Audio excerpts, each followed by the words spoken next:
Hello, my name is Steve Howdle and welcome to Studio Photography Workshops. We've just finished an evening of still life demonstrations and we had such a good evening. All the attendees loved it and were asking when you're going to do this again. It went down really well.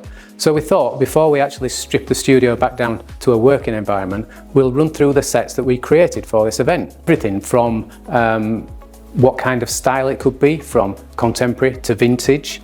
And we can look at things like the props. What did we use in each set? Also, how do we style these things? What should you use, what shouldn't you use? And then of course composition, because you really have to think about the composition when you're creating it rather than when you're looking through the camera. So you've got to think about how it will be represented when you do look through your camera. Then of course the most important of all, lighting. We'll run through the lighting. We had different lights on each set, so all the attendees could use a different style of lighting and a different shape of modifier to see how it creates things. And then finally, once you've got your still life perfect and set and you love what you're seeing, how can you actually make it a little bit more interesting? What else can you do without disturbing the set? So we'll look at ways how camera technique can be brought in to change the look of what you've already created. So, without further ado, shall we have a look at some of these sets?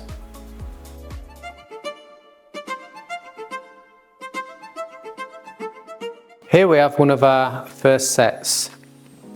I'll just talk about the light first. We've got one light source. We decided that all the sets that we would do on this workshop would only have one light source. Again, in the hope that people could see that they could just do this at home within their windows or using any other light source they may have, but a singular light source. So here we've got the elegance light motive with an elegance head. This light is a very soft and gentle light, but it can be quite focused, and it is quite it has a diffuser on the front, but you can take that off. It creates a much more specular light, but with the set we've got here, we need it to be a little bit softer. It is quite directional. It's actually 90 degrees to the camera, and so it will be producing shape and form as it goes. Now the set itself is quite simple. All we have is this draped material across a table. This is just on a lighting stand, clamped at the top, creates these nice gentle folds. And as it goes across the table, we've just raised it again at the far end with a smaller stand. So this creates this nice little sweep of material, which is something that replicates the shape of the bowl, which is quite a contemporary shape. And so we've made what is quite a contemporary shape of bowl here, a gentle and soft image with this nice material. And again, this material is a pale, it's just an off-white, but this will act as a reflector as well. So the light coming across here, some of it will come back and actually light around the side of the fruit here. So quite a simple setup really. Now, as it drapes across the front of the table, it gives the shooter the options. So you can actually come in quite close and you could shoot this section, in which case you have a nice sweep of material at the background there, just making a nice gentle curve, or you can pull back and have a little bit more of this material coming down on one side so you can offset it, much like you can see the whole thing here. The front of the table, these folds will look quite nice when they're lit. So you can either leave that in or you can frame just from the edge of the table. I always compose really in camera exactly what I need. I've never been a person that shoots wide and crops, probably stemming from my film days when I wanted to use every inch of that film that I could. So I would frame exactly what I see, and my actual approach to this would be to shoot from here and have more space at the top with this nice sweep of material.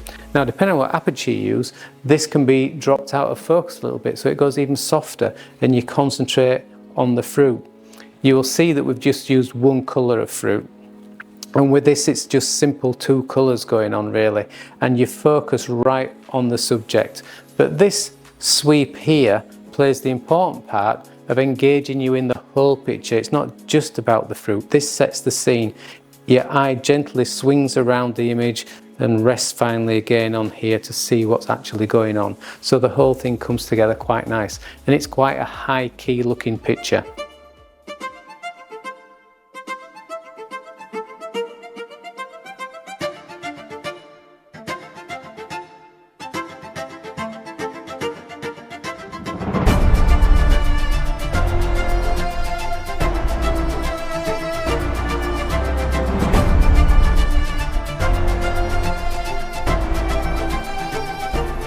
Well, I hope you enjoyed that video. If you did, please check out some of our other videos on here. And also, most importantly, give us a like and a subscribe. It all helps.